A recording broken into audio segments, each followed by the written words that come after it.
Okay, hello សួស្តីអ្នកទាំងអស់គ្នាខ្ញុំកូរីថ្ងៃនេះខ្ញុំត្រឡប់មកវិញហើយថ្ងៃនេះខ្ញុំចង់ធ្វើវីដេអូមួយដែលទាក់ទងអំពី New Moon នៅក្នុងតារានិក Gemini ដែលកើតឡើងនៅក្នុងថ្ងៃទី26យើងនឹង Yes គឺជាថ្ងៃដែលខ្ញុំផុសវីដេអូនឹងតែម្ដងអញ្ចឹងសម្រាប់ New Moon នៅក្នុង Gemini អញ្ចឹងយើងដឹងហើយណាភព Moon គឺយើងនិយាយអំពី emotional ត្រូវទេអញ្ចឹងនៅពេលដែល New Moon គឺតែងតែយើងនិយាយអំពី new beginning ឬក៏ចាប់ផ្ដើមអ្វីដែលថ្មីក៏ប៉ុន្តែដោយសារតែ New Moon នេះគឺស្ថិតនៅក្នុងតារានិក Gemini ហើយ Gemini គឺជាតារានិកដែល rule ដោយភព Mercury ហើយឥឡូវហ្នឹង Mercury ក៏ស្ថិតនៅក្នុង Gemini ដែរអញ្ចឹងវាធ្វើឲ្យភព Mercury និង Moon វា conjunction ដែលធ្វើឲ្យលក្ខណៈថា New Moon លើកនេះគឺយើងអត់សូវជាតាក់ទងជាមួយនឹងរឿងស្នេហាអត់សូវជាតាក់ទងជាមួយនឹងរឿងអារម្មណ៍អីប្រហែលទេក៏ប៉ុន្តែវាសំខាន់លក្ខណៈថាចេះNew Moon លើកនេះគឺវាផ្ដោតសំខាន់ទៅលើការយើង plan អ្វីមួយឬក៏យើងចង់ចាប់ផ្ដើមធ្វើអ្វីមួយដោយសារត New Moon លើកនេះគឺយើងអត់មាន hard expect ទៅលើភពអីណាមួយដែលធ្វើឲ្យវាពិបាកដែលធ្វើឲ្យវារៀងទៅរួចតែវាទៅដាក់បន្ទោសអីទេគឺអត់ទេគឺ smooth តែម្ដងអញ្ចឹងNew Moon លើកនេះគឺល្អដោយសារតបើសិនជាយើងយកពេលវេលាហ្នឹងក្នុងការបង្កើតជា business ឬក៏ធ្វើជាអ្វីមួយឬក៏ទៅ say plan អ្វីមួយឬក៏ចង់អ្នកទាំងអស់គ្នាចង់ផ្លាស់ប្ដូរអ្វីមួយដែលតាក់ទងនឹងខ្លួនយើងហ្នឹងគឺអ្នកទាំងអស់គ្នាអាចធ្វើបានគឺដោយសារត New Moon ក្នុង Gemini នេះគឺវាល្អខ្លាំងមែនតើដោយសារតែយើងអត់មាន hard expect អីខ្លាំងទេដូចយើងឃើញអញ្ចឹង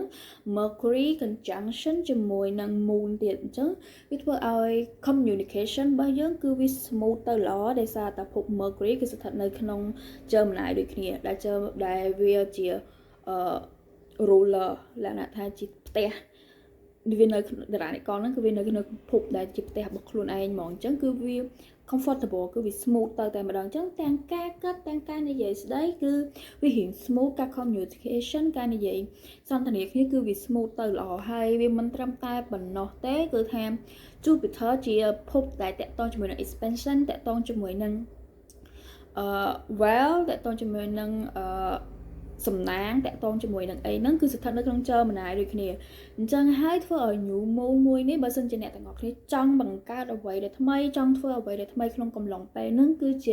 ពេលវេលាដែលល្អបើសិនជាអ្នកទាំងអស់គ្នាចង់បង្កើតជា business ចង់បើកជា business ចង់ grand opening អីក្នុងកំឡុងពេលនេះអាចនឹងល្អបាន yes ដោយសារតែគឺលក្ខណៈថាuniverse គឺនៅខាងយើងតែម្ដងអញ្ចឹងណាហើយមិនត្រឹមតែប៉ុណ្ណោះទេគឺថាយើងមានភព Saturn ជាមួយនឹង Neptune គឺ conjunction នៅក្នុងតារានិក Aries ទៀតដែលធ្វើឲ្យenergy មួយហ្នឹងគឺឲ្យយើង focus ទៅលើអ្វីដែលយើងអាចធ្វើវាឲ្យចេញជារូបរាងបានអត់មានបានត្រឹមចង់និយាយថាវាអត់ដូចបានត្រឹមតែគិតធ្វើអីអត់ចេញទេណាអត់ទេគឺភព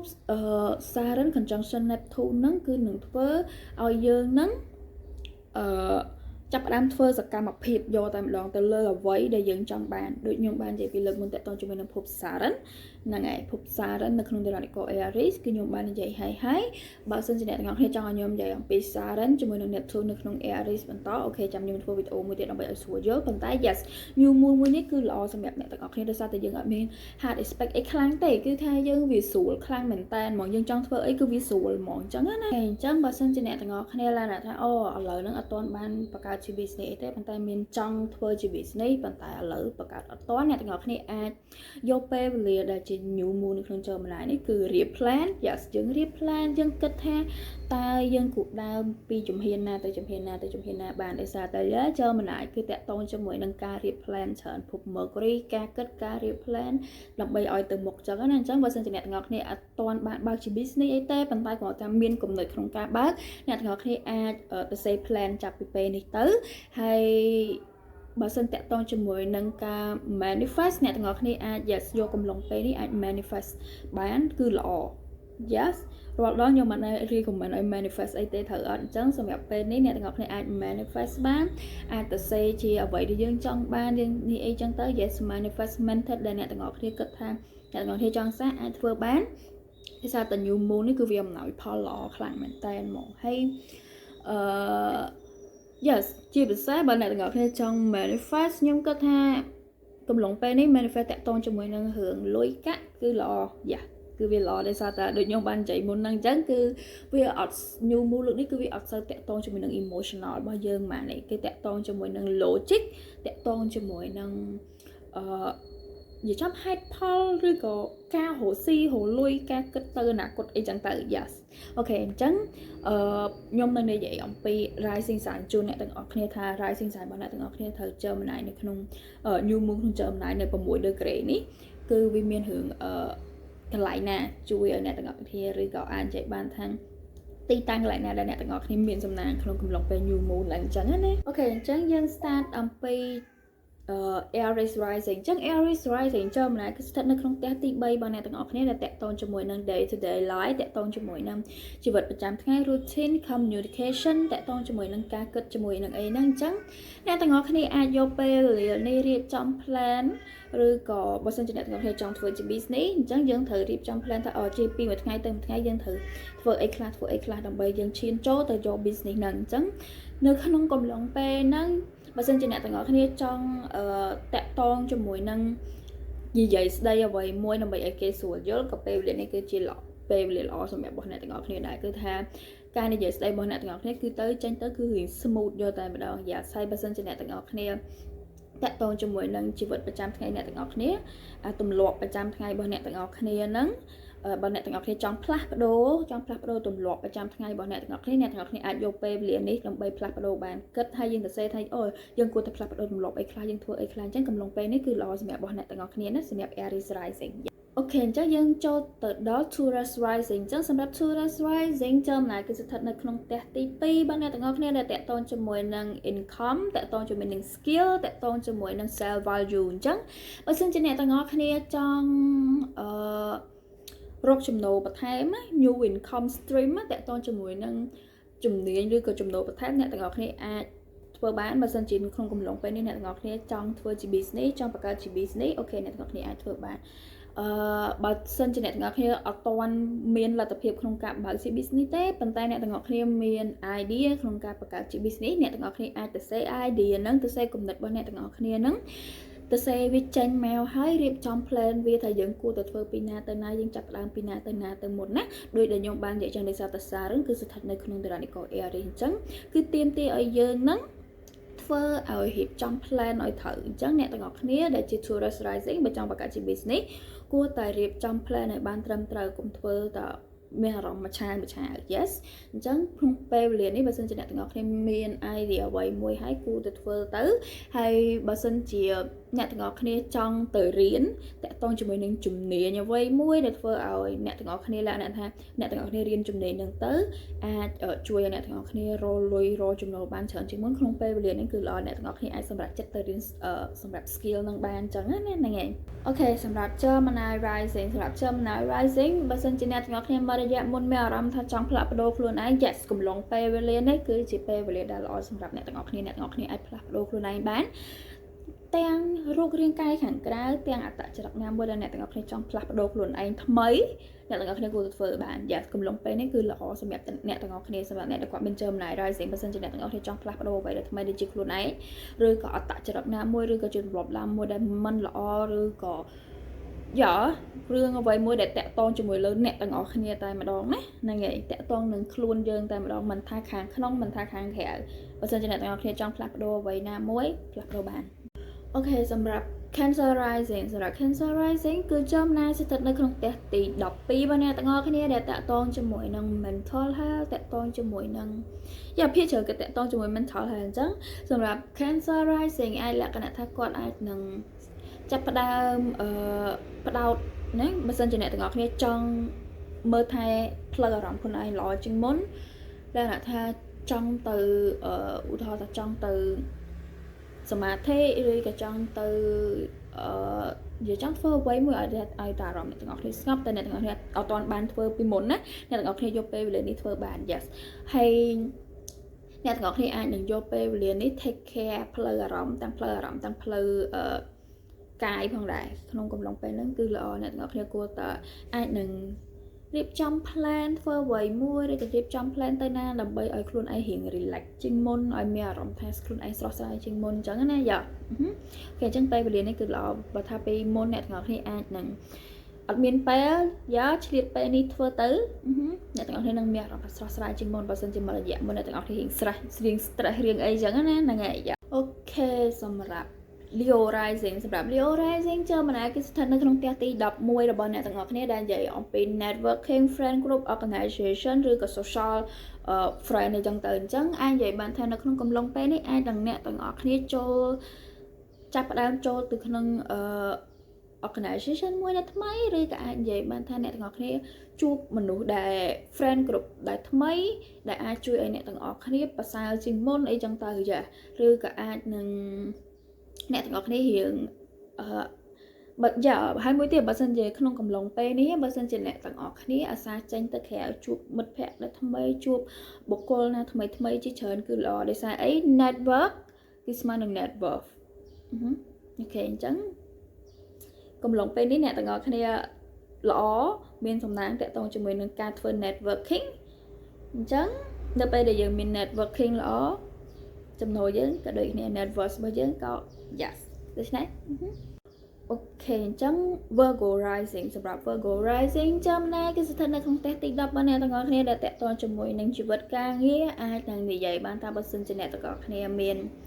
ជា Virgo Rising អាចអ្នកទាំងអស់គ្នាអាចចាប់ផ្ដើមការងារថ្មីបើសិនជាអ្នកទាំងអស់គ្នាដែលជា Virgo Rising ដែរតែឡើយថាអត់ទាន់មានការងារធ្វើទេនៅក្នុងកំឡុងពេលនេះអ្នកទាំងអស់គ្នាទៅសភាអាចនឹងមានភាគរយក្នុងការជាប់ច្រើនឬក៏អ្នកដែលគាត់មានការងារហើយអ្នកទាំងអស់គ្នាក្នុងកំឡុងពេលនេះអ្នកទាំងអស់គ្នាអាចនឹងមានភាគរយក្នុងការ promote បានច្រើនយ៉ា promote ឡើងទៅតួនាទីមួយទៀតអីចឹងណាហើយបើសិនជាចង់ឡើងឧទាហរណ៍ថាយើងធ្វើការងារល្អបានហើយត្រូវប៉ុន្តែគេអត់ទាន់មើលឃើញយើងចង់និយាយតាក់ទងជាមួយនឹងប្រាក់ខែរបស់យើងអ្នកទាំងអស់គ្នាអាចប្រើពេលវេលានេះទៅចរចាតាក់ទងជាមួយនឹងប្រាក់ខែបានសម្រាប់ Virgo Rising ហើយបើសិនជាអ្នកទាំងអស់គ្នា plan ក្នុងការដែលថាអ្នកទាំងអស់គ្នាមានការងារហើយប៉ុន្តែអ្នកទាំងអស់គ្នាអត់ទាន់ឈប់ទេប៉ុន្តែអ្នកទាំងអស់គ្នាចង់ឈប់ពីកន្លែងការងារហ្នឹងក្នុងកំឡុងពេលនេះគឺជាពេលវេលាដែលល្អដែលអ្នកទាំងអស់គ្នាអាចនឹងរៀប plan ឬក៏អាចសិក្សាស្រាវជ្រាវថាការងារមួយណាដែលអ្នកទាំងអស់គ្នាចង់ធ្វើបានអញ្ចឹងណា yes អូខេអញ្ចឹងសម្រាប់ Libra Rising Gemini គឺស្ថិតនៅក្នុងផ្ទះទី9របស់អ្នកទាំងអស់គ្នាដែលតាក់ទងជាមួយនឹង higher education តាក់ទងជាមួយនឹង long term travel អញ្ចឹងអាចនិយាយបានថាអ្នកទាំងអស់គ្នាអាចនឹងមានរៀប plan ឬក៏ចង់ plan ទៅដើរលេងទៅកន្លែងណាមួយដើម្បីទៅសិក្សាស្រាវជ្រាវបន្ថែមពីកន្លែងហ្នឹងឬក៏ផ្លាស់ប្ដូរទីតាំងណាមួយដែលឆ្ងាយដែលអ្នកទាំងអស់គ្នាគិតថាអ្នកទាំងអស់គ្នាផ្លាស់ប្ដូរទីលំនៅដែលឆ្ងាយពីកន្លែងហ្នឹងដើម្បីទៅសិក្សាឲ្យខ្ពស់ជាងមុនអីចឹងណា yes គឺវាអាចនឹងបែបហ្នឹងបើមិនចឹងទេអាចនឹងលក្ខណៈថាបើសិនជាអ្នកទាំងអស់គ្នានៅរៀងវិទ្យាល័យទេអ្នកទាំងអស់គ្នាអាចយកពេលវេលាហ្នឹងគិតថាតើអ្នកទាំងអស់គ្នាចង់រៀនអ្វីនៅក្នុងជីវិតសាកលវិទ្យាល័យរបស់អ្នកទាំងអស់គ្នាចង់រៀនអ្វីពិតប្រាកដអញ្ចឹងអាចយកពេលវេលាហ្នឹងសិក្សាអំពីជំនាញដែលអ្នកទាំងអស់គ្នាចង់រៀននឹងទៅថាវាស័ក្តិសមនឹងគោលដៅជីវិតរបស់អ្នកទាំងអស់គ្នាអត់ចឹងណាអញ្ចឹងសម្រាប់ Scorpio Rising គឺ Scorpio Rising Gemini គឺស្ថិតនៅក្នុងផ្ទះទី8របស់អ្នកទាំងអស់គ្នាដែលតាក់ទងជាមួយនឹង share finance តាក់ទងជាមួយនឹងការinvestment ការវិនិយោគឬក៏តាក់ទងជាមួយនឹងលុយដែរប៉ុន្តែលុយហ្នឹងគឺមិនមែនលុយតែរបស់យើងណាគឺតាក់ទងជាមួយនឹងលុយរបស់គេដែរអញ្ចឹងអាចនិយាយបានថាអ្នកទាំងអស់គ្នាអាចនឹងមានអារម្មណ៍ចាប់ផ្ដើមចង់វិនិយោគទៅលើអ្វីមួយបើសិនជាអ្នកទាំងអស់គ្នាអាចចាប់ផ្ដើមវិនិយោគឬក៏ចូលហ៊ុនគ្នាធ្វើ business អ្វីមួយក្នុងកំឡុងពេលនេះបានខ្ញុំចូលហើយand then អ្នកទាំងអស់គ្នាអាចនឹងរៀបចំ plan តាក់ទងជាមួយនឹង finance តាក់ទងជាមួយនឹងជីវិតហិរញ្ញវត្ថុរបស់អ្នកទាំងអស់គ្នាអាចនឹងចាប់ផ្ដើមគិតឡើងវិញតាក់ទងជាមួយនឹងថាតើអ្នកទាំងអស់គ្នាគួរចំណាយទៅលើអ្វីខ្លះចំណូលមកពីខាងណាខ្លះដើម្បីឲ្យវាមាន stable មានស្ថិរភាពអញ្ចឹងណាក្នុងកំឡុងពេលនេះធ្វើល្អប៉ុន្តែតាក់ទងជាមួយនឹងលុយហ្នឹងគឺជាលុយដែលពាក់ព័ន្ធជាមួយនឹងដៃគូភាគីរបស់យើងម្នាក់ទៀតដែរអញ្ចឹងណា yes ពួកអីខ្ញុំជា Scorpio Rising and right now ខ្ញុំក៏រៀបចំ plan តាក់ទងជាមួយនឹងbusiness របស់ពួកខ្ញុំដែលពួកខ្ញុំចូលហ៊ុនគ្នាហើយក៏តាក់ទងជាមួយនឹងលុយរបស់ខ្ញុំជាមួយនឹងគ្រួសារខ្ញុំដើម្បីយើងមាន future សម្រាប់ build អញ្ចឹងក្នុងកំឡុងពេលហ្នឹងអ្នកទាំងអស់គ្នាអាចចាប់ផ្ដើមរៀប plan បានសម្រាប់ Scorpio Rising អូខេអញ្ចឹងយើងចូលទៅដល់ Sagittarius Rising សម្រាប់ Gemini គឺស្ថិតនៅក្នុងផ្ទះទី7របស់អ្នកទាំងអស់គ្នាដែលតាក់ទងជាមួយនឹង relationship ហើយនឹងតាក់ទងជាមួយនឹង អាចតតងជាមួយនឹង contract តតងជាមួយនិយាយចំអ្វីដែល best លក្ខណៈថាអ្វីដែលចិត្តស្និទ្ធជាមួយយើងខ្លាំងមែនតើតែម្ដងអញ្ចឹងដូចខ្ញុំបាននិយាយមុនហ្នឹងអញ្ចឹង new moon លើកហ្នឹងគឺអាចនឹងរឿងស្នេហាមិនសូវជាអីខ្លាំងណាស់ណាទេអញ្ចឹងសម្រាប់ Sagittarius rising អាចនិយាយបានថាបើសិនជាគាត់អត់ទាន់មានសង្សារអាចនឹងគាត់ជួប yes គាត់អាចនឹងជួបឬក៏អ្នកដែលគាត់មានហើយអាចនឹងគាត់តាក់ទងជាមួយនឹងថាវារៀង serious ជាងមុនវារៀងក៏ប៉ុន្តែដូចខ្ញុំបាននិយាយចឹងគឺយើងអត់សូវជា focus ខ្លាំងតាក់ទងជាមួយនឹង emotional បានទេ new moon លើកនេះអញ្ចឹងអាចនិយាយបានថាតាក់ទងជាមួយនឹងកុងត្រាអ្នកទាំងអស់គ្នាដែលជា Sagittarius rising អាចនឹងអ្នកទាំងអស់គ្នាមានកុងត្រាណាមួយឬក៏ដោយសារតែភាគច្រើនបើខ្ញុំតាមខ្ញុំមើលតាមខ្ញុំស្គាល់អ្នកដែលគាត់មាន Sagittarius rising ភាគច្រើនគឺគាត់ជា influencer អញ្ចឹងអាចនិយាយបានថាអ្នកទាំងអស់គ្នាអាចនឹងទទួលបានតាក់ទងជាមួយនឹង sponsor តាក់ទងជាមួយនឹង contract ឬក៏កុងត្រាធ្វើ business ណាមួយធ្វើការងារណាមួយជាមួយគ្នាអញ្ចឹងណាអញ្ចឹងអ្នកទាំងអស់គ្នាអាចនឹងទទួលបាន deal ហ្នឹងដែលវាល្អឬក៏ធ្វើអ្វីហើយក៏អាចតាក់ទងពីព្រោះភាគច្រើនគឺ new moon នឹងតាក់ទងជាមួយនឹងរឿងលុយអញ្ចឹងគឺអាចនិយាយបានថាអ្នកទាំងអស់គ្នាអាចនឹងសាញកុងត្រាណាមួយហើយក៏អាចនឹងនិយាយបានថាអ្នកទាំងអស់គ្នាអាចនឹងរៀប plan ធ្វើអ្វីមួយជាមួយនឹងអ្នកដែលស្និទ្ធស្នាលជាមួយនឹងអ្នកទាំងអស់គ្នាអញ្ចឹងណាធ្វើអ្វីដែលវាសំខាន់មិនថារឿងលុយមិនថារឿងមិត្តភាពគឺវាសំខាន់ដូចគ្នាដែលអ្នកទាំងអស់គ្នាធ្វើជាមួយនឹងអ្នកដែលជិតស្និទ្ធជាមួយនឹងអ្នកទាំងអស់គ្នាមែនតើអូខេអញ្ចឹង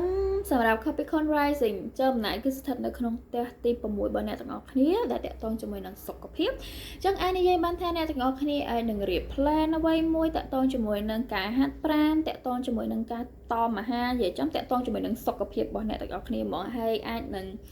ដោយសារតែវាតាក់ទងជាមួយនឹង day to day work life routine របស់យើងដែរប៉ុន្តែវាខុសពីផ្ទះទី3នេះផ្ទះទី6 routine ដែរប៉ុន្តែតាក់ទងជាមួយនឹងកន្លែងការងារអញ្ចឹងអាចនឹងអ្នកទាំងអស់គ្នារៀបចំ plan ថាអ្នកទាំងអស់គ្នាគួរតែធ្វើការងារបែបណាដែលវាមានប្រសិទ្ធភាពខ្លាំងជាងមុនអីចឹងទៅឬក៏អាចនឹងបើសិនជាអ្នកទាំងអស់គ្នាជា business owner អាចនៅក្នុងកំឡុងពេលនេះអ្នកទាំងអស់គ្នាជាពេលវេលាដែលល្អដែលអ្នកទាំងអស់គ្នាជ្រើសរើសបុគ្គលិកដោយសារតែអ្នកទាំងអស់គ្នាជ្រើសរើសបុគ្គលិកក្នុងកំឡុងពេលនេះគឺជាបុគ្គលិកមួយដែលលក្ខណៈថាជួយឲ្យ business យើង grow ទៅមុខអូខេអញ្ចឹងសម្រាប់Aquarius rising គឺតាក់ទងជាមួយនឹងសម្រាប់ Gemini គឺស្ថិតនៅក្នុងផ្ទះទី5របស់អ្នកទាំងអស់គ្នាដែលតាក់ទងជាមួយនឹង creativity តាក់ទងជាមួយនឹង dating life អាចជីវិតស្នេហា plan អីចឹងអញ្ចឹងអ្នកដែលគាត់មាន Aquarius rising អាចនឹងមកក្នុងកំឡុងពេលនេះអ្នកទាំងអស់គ្នាអាចនឹងចង់ចេញទៅក្រៅទៅដើរលេងទៅសប្បាយអូខេពេលវេលានេះគឺជាពេលវេលាដែលល្អដែលអ្នកចេញដែល Aquarius rising ចេញទៅសប្បាយល្អដោយសារAquarius rising ចេញចុះណាយកពេលវេលានេះទៅដើរលេងឲ្យសប្បាយដោយសារតែយើងមាន Pluto នៅក្នុង Aquarius អញ្ចឹងអ្នកទាំងអស់គ្នាមកក្នុងរយៈពេលនេះគឺអ្នកទាំងអស់គ្នាគឺ stress ខ្លាំងមែនតើអញ្ចឹងយកពេលវេលានេះទៅដើរលេងទៅរំភូបន្ធូរអារម្មណ៍ឲ្យខ្លួនឯងសប្បាយតិចទៅហើយអាចនឹងបើតាក់ទងជាមួយនឹងរឿងគូអាចនឹងអ្នកទាំងអស់គ្នាជួបតែបើសិនជាអ្នកទាំងអស់គ្នារៀង single ហើយបើអ្នកទាំងអស់គ្នាមានគូអ្នកទាំងអស់គ្នាអាចនឹងថាជីវិតស្នេហារបស់អ្នកទាំងអស់គ្នារៀងប្រសើរជាងមុនអីចឹងណាហើយបើសិនជា Aquarius rising អ្នកទាំងអស់គ្នាចង់បានកូនកំឡុងពេលនេះគឺជាពេលវេលាដែលល្អសម្រាប់អ្នកទាំងអស់គ្នាយកកូនអូខេសម្រាប់Pisces rising សម្រាប់ Pisces rising Gemini គឺស្ថិតនៅក្នុងផ្ទះទី4របស់អ្នកទាំងអស់គ្នាដែលតាក់ទងជាមួយនឹងជីវិតនឹងតាក់ទងជាមួយនឹង home and family ជីវិតគ្រួសារ real estate អីហ្នឹងអញ្ចឹងក្នុងកំឡុងពេលនេះបើសិនជាអ្នកដែលគាត់មាន Pisces rising អ្នកទាំងអស់គ្នាចង់ផ្លាស់ប្ដូរទីតាំងកន្លែងរស់នៅអ្នកទាំងអស់គ្នាអាចផ្លាស់ប្ដូរបានណាបើមិនផ្លាស់ប្ដូរទេអ្នកទាំងអស់គ្នាអាចនឹងបើសិនជាចង់ decor រៀបចំបន្ទប់ខ្លួនឯងឬក៏រៀបចំកន្លែងនៅខ្លួនឯងនៅថ្មីគឺល្អពេលវេលានេះគឺល្អហើយបើសិនជាអ្នកទាំងអស់គ្នាចង់ទិញឬក៏លក់អចលនទ្រព្យក្នុងកំឡុងពេលនេះក៏ល្អដូចគ្នាដោយសារតែដូចខ្ញុំនិយាយអញ្ចឹងគឺយើងអាចមាន hard expect អីទេអញ្ចឹងគឺអ្នកទាំងអស់គ្នាអាចធ្វើបានក្នុងកំឡុងពេលនេះគឺល្អអញ្ចឹងអូខេអញ្ចឹងសម្រាប់វីដេអូ new moon នៅក្នុង Gemini គឺខ្ញុំមានតែប៉ុណ្្នឹងទេខ្ញុំសង្ឃឹមថាអ្នកទាំងអស់គ្នានឹងហេងជួបតែរឿងសំណាងល្អទាំងអស់គ្នាហើយខ្ញុំសុំទោសផងបើសិនជាខ្ញុំនិយាយអ្វីទៅវាជ្រុលអីចឹងណាដោយសារតែឬក៏អ្នកទាំងអស់គ្នាអត់យល់ទេអញ្ចឹងតែដោយសារតែអាចពិបាកដែរដោយសារតែពេលខ្ញុំថតវីដេអូខ្ញុំអត់ទៅសេ script ទេអញ្ចឹងគឺខ្ញុំនិយាយតាមអ្វីដែលខ្ញុំមើលឃើញតាក់ទងជាមួយនឹង vậy thì tên nhung được hơn cái nhung vậy chứ vì ai là áp sơi vôเลยchứ bên này tụi áp sơi vô lại này ai sạ xua nhung bật thèm là càng cào chẳng này chắc ya nhung muốn được không chậm lại đấy cứ lọ anh chẳng như sừng không ta này tụi nếp pra pe về liền đấy đầm bay chỉ pe về liền môi đại hiệp trong plan là bà này cột bỏ trên lọ từ một trắng này ok chân bye bye nè tụi nếp chụp video rồi